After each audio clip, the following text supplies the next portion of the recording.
تلنگانہ کے ضلع نظام آباد میں جمعیت العلماء ہند کی جانب سے شہر میں نہرو پارک تا کلکٹریٹ گراؤنڈ تک ترنگا ریلی نکالی گئی۔ اس ریلی میں مختلف مدارس کے منتظمین، علماء اور طلباء کے بشمول عوام نے کثیر تعداد میں حصہ لیا۔ حافظ محمد لئی خان نے صدر ضلع جمعیت العلماء ارشد مدنی کی زیر قیادت یہ ریلی نکالی گئی۔ بعد ازاں یہ ریلی جلسے میں تبدیل ہو گئی، جس کو ضلع کلکٹر سی نارائن ریڈی، اے سی پی وینکٹیشور و دیگر نے خطاب کیا۔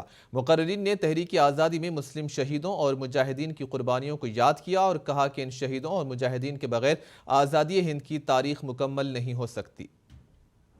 مٹی نہیں ہماری، صدیوں رہا ہے دشمن دور زماں ہمارا۔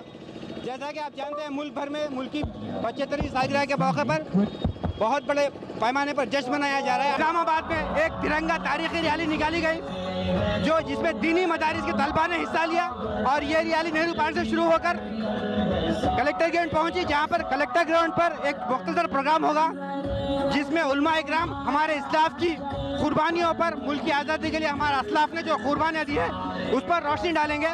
ریلی کا مقصد کیا ہے، پروگرام کا مقصد کیا ہے؟ ہمارے ساتھ صدر جمعیت العلماء حافظ لئی خان جڑے ہوئے ہیں، ہم ان سے بات کرتے ہیں کہ اس ریلی کا مقصد کیا ہے۔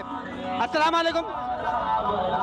سب میں پہلے آپ کو بہت بہت مبارک، آپ نے کامیاب ریلی کا انعقاد کیا ہے۔ اس ریلی کا مقصد کیا ہے؟ اس ریلی کا مقصد ہے کہ ملک کی آزادی میں ہمارے جو اکابرین کی قربانیاں ہیں اور دینی مدارس کے طلباء اور فارغین طلباء نے جو ملک کو آزاد کیا ہے، آج کے 75 سال مکمل ہونے پر جشن ڈائمنڈ جوبلی منانے کے لیے ہم سارے ملک میں حب الوطنی کا ثبوت دینے کے لیے آگے آ رہے ہیں۔ اس ریلی میں صرف مدارس کے طلباء شامل ہیں؟ الحمدللہ نظام آباد شہر کے تمام معصوم طلباء، تمام دینی مدارس کے طلباء اور اساتذہ کرام اور مختلف تنظیموں کے علماء کرام شریک ہیں۔